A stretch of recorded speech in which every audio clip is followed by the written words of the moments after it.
Tonight, in this edition of the primetime newscast on EQUINOXE television, battle at the level of the Senate as far as the Anglophone crisis is concerned. Some SDF senators wanted the crisis to be included on the agenda, but then met with stiff resistance from some MPs or senators of the CPDM. We shall be bringing to the atmosphere that reigned yesterday at the level of the Senate in this edition of the news. Also ahead, we told you about a 3-year-old nursery, one pupil here in the country's economic capital, Douala, that was declared missing several days ago. The child returned to the parents. That was yesterday. Those are headlines. We shall be right back.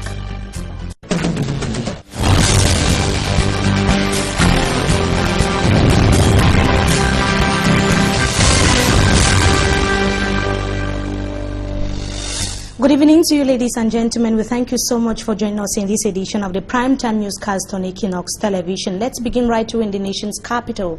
As we announced a few seconds ago, at the level of the Senate, there was a quarrel, a violent one, of course, between Senator Jean Sumelo of the Social Democratic Front and Samuel Obam Assam of the ruling CPDM at the level of the Senate. That was yesterday. The two senators from the SDF and CPDM, respectively, were ordered by the Senate President to settle their differences on the subject concerning the Anglophone crisis and work with the government towards resolving the current socio-political tension rocking the northwest and the southwest regions of Cameroon.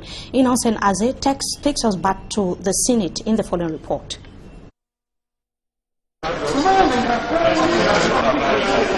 Rarely has tension gripped the Senate plenary session like that of November 5, 2017, at the point of bringing the Senate President, Marcel Njifenji, to give warnings to two members of the upper house of Parliament. We all make a nation. We must comport ourselves in the midst of a situation like the Anglophone crisis in ensuring it is resolved.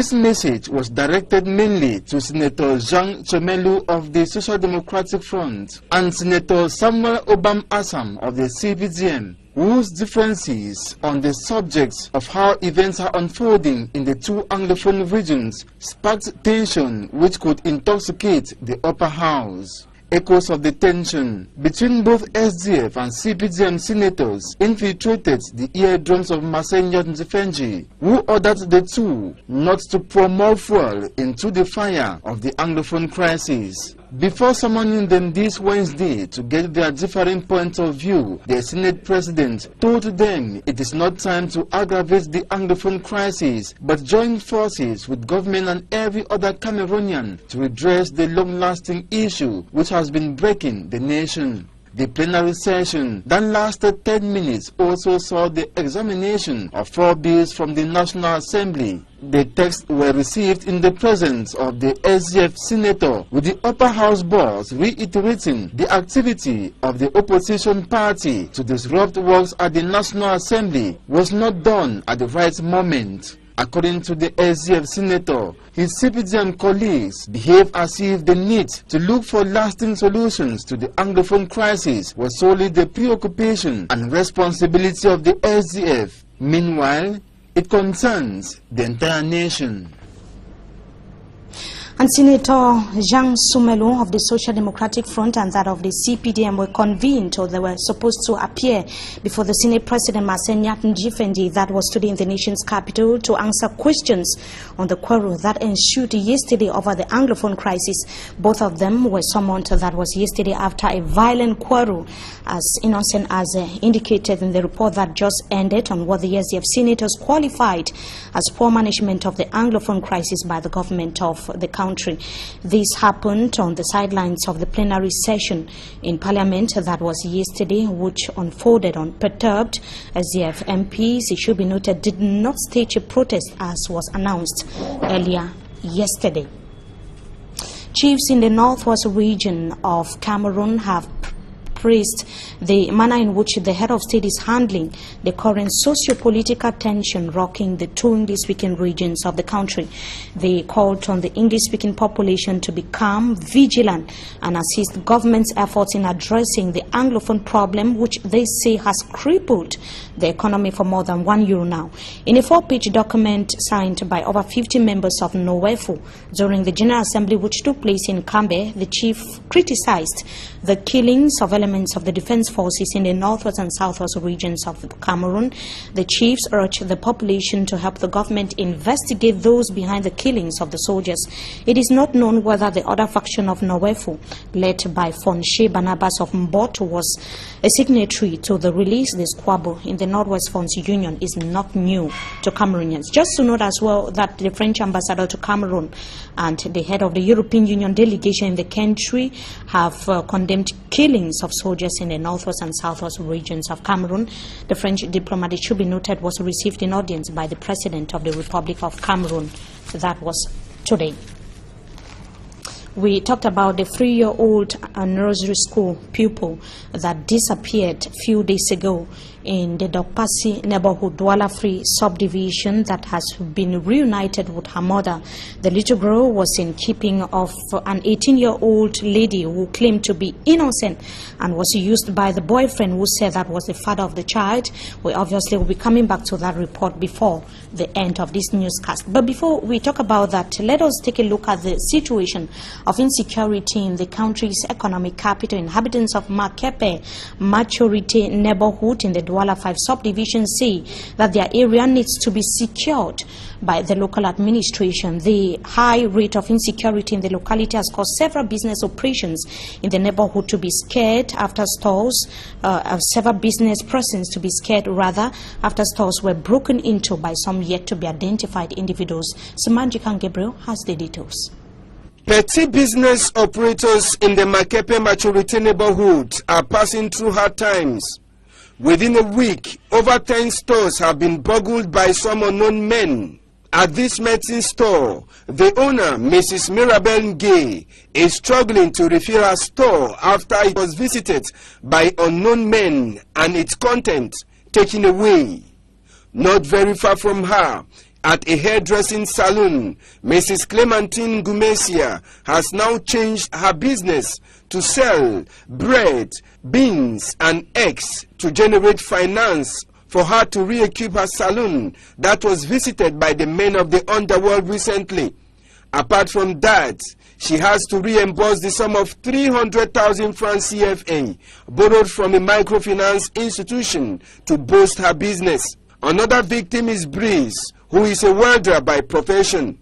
His workshop was broken into and several items worth 600,000 francs CFA was taken away.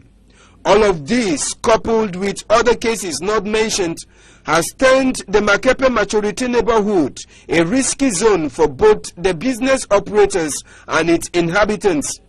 Thus, a need for the reinforcement of security as we move into the end of year festivities. We now talk about the case of the missing child in the village neighborhood here in the city of Douala, which the child was reunited with her mother. That was yesterday. The little girl was in the keeping of an 18-year-old lady who claimed to be innocent and was used by her boyfriend who claimed to be the father of the child. Details with Innocent Aze. Itaye Ambamba Abigail, 3-year-old, is back to her mother, Gabejang Itaye Stephanie Law, after she went missing November 29, 2017. Her return Tuesday reanimated joy within the mother, who has been in distress. She screamed, "Thank God for enabling her find her daughter." Little Abigail was returned to her by this 18-year-old lady. She recounts at the Gendarmerie Brigade in Bonanjo that her boyfriend, who claims to be the father of the 3-year-old girl, November 29, brought Abigail to her house from school. He asked her to take care of Abigail because he had problems with his wife. The presumed father of the child only returned on Thursday, November 30, but still asked the girl, who claims to be innocent, to keep the child, which she did, ignorant of what was happening. She never knew she was getting into trouble. She also says she has never learned of the search of Abigail. To the mother, Abigail has only one father, who is her present husband, a marine by profession.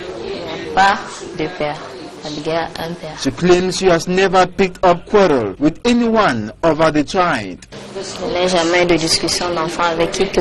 To her, anyone else who claims to be Abigail's father should present himself. She does not know who this other father is. Abigail finally returned home with her mother, while the innocent girl was freed as Colonel Mvunzi concluded she was just used by the suspect, who is yet to present himself and claim Abigail is his daughter. And the purported father of the 3-year-old child is said to have disappeared into the thin air and is nowhere to be found. We are following up development on that story. In the report that is going to be coming up next, we are going to be showing you the deplorable state of the Lum-Yabasi stretch of route in the littoral region of the country. Commuters are urging public authorities to save them from the nightmare of going through that stretch of route, as Babla Jonathan tells us in the following story. Commuters go through thick and thin on the Lum-Yabasi stretch of road in the littoral region of Cameroon. It is a perilous and dangerous journey. In the rainy season, motorbikes and trucks get stuck in the mud.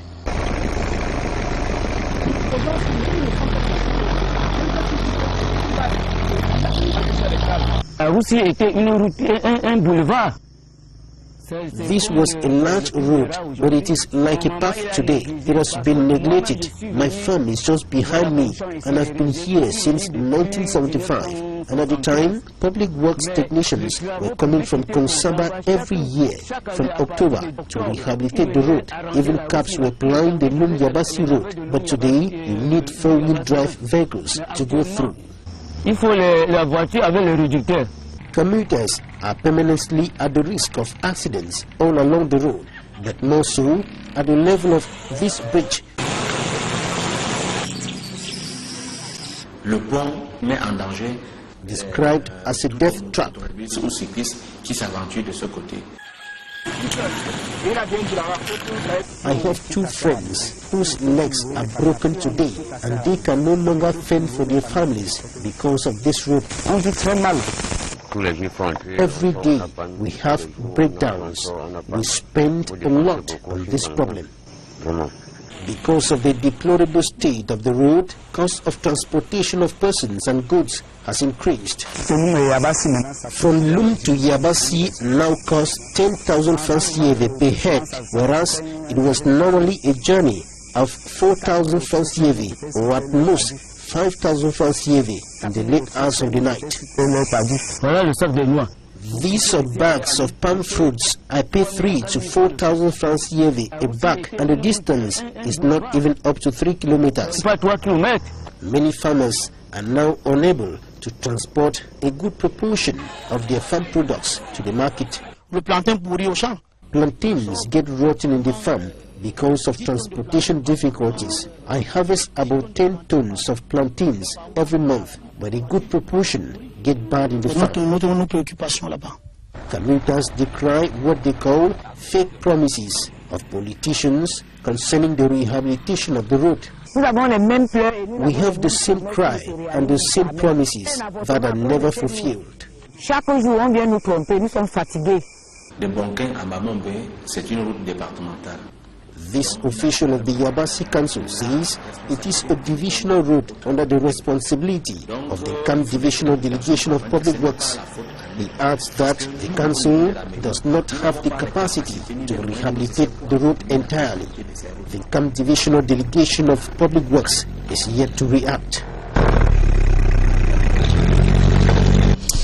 The situation of roots in that part of the littoral region is similar situation in several parts of Cameroon. Now, 90% of persons suffering from cancer of the lungs are cigarette smokers, and over 80% of indirect smokers are equally affected. The facts and figures were made public in a press conference that was organized in a Bolova South region of the country by the Coalition Against Tobacco that took place in the South region. Let's have the details with Katrin Kone. Tobacco smoking remains a serious threat to global health, killing millions of people and causing excessive healthcare costs and lost productivity. The fight against tobacco in Cameroon was the focus of a meeting with Cameroon Coalition Against Tobacco and media men and women in the Bolova South region of Cameroon. La consommation de tabac est responsable de 90% des cancers pulmonaires. To this man, 90% of people suffering of cancer of the lung are cigarette smokers. He added that many are willing to spend on cigarette than invest. The aim of this meeting is to intensify campaigns on the negative impact of tobacco while waiting for an anti-tobacco law to be enacted. While efforts are put in place to create awareness of the danger in cigarette, consumers contradict the idea of cigarette killing millions of persons. La cigarette est quelque chose qui est très important parce qu'on ne peut pas vivre sans fumer. Tout ce qu'on fait ici-bas est facile. To this man, smoking broadened his mind. He has been smoking 25 years without any health problem. Le cigarette donne nous la force pour travailler le cacao. To this other, cigarette gives him energy to work. It was equally discovered in the meeting that Cameroon is one of the countries where tobacco activities are not thoroughly controlled, with its rampant use especially amongst youth. It should be noted that numerous studies have been published that substantiate the strong association of tobacco use with variety of adverse human health effects, most prominently with cancer and cardiovascular diseases. Cigarette smoking is regarded as a major risk factor in the development of lung cancer. And a music icon in France that has been battling with lung cancer for years, Johnny Hallyday, finally gave up the ghost. That was yesterday night. He died at the age of 74, as we hear with Orange News. He was both loved and loathed in France, flattered and caricatured in seemingly equal measure. Singer Johnny Hallyday will be remembered as a star of stage and studio. His career was marked by his songs and concerts, but also his personality. While in the Anglophone world, he was nicknamed the biggest rock star you've never heard of. In his native France, he was one of the most scrutinized and publicized figures in recent history, a popular man that even politicians liked to woo. Hallyday accepted endorsing conservatives for decades and drawing scorn from the left. Born Jean-Philippe Smet in Paris in 1943, Hallyday was just 17 when he made his first splash on the French music scene. He went on to sell over 100 million records. In truth, Hallyday stunned sleepy 1960s France with his long hair and Elvis on stage moves. He stole freely from other artists with cover versions galore, for which he got the best session musicians and producers available. For his record company, he was a gold mine. Blessed with a great voice, he introduced rock and roll culture to France, ensuring his iconic status. Hallyday leaves behind his fourth wife, Laetitia Boudou, 4 children, and a legion of adoring fans who should ensure the legend will never die. And we continue with news out of the country. 2 men are facing terrorism charges of an alleged plan to attack the UK Prime Minister Theresa May. They appeared in court that was few hours ago. Details once again with Orange News. 2 men are due to appear before Westminster magistrates over an alleged plot to kill the British Prime Minister Theresa May. Police and security services believe the pair planned to launch a bomb at Downing Street and then kill May in the ensuing chaos. The men were arrested last week and have been charged with terrorism offences.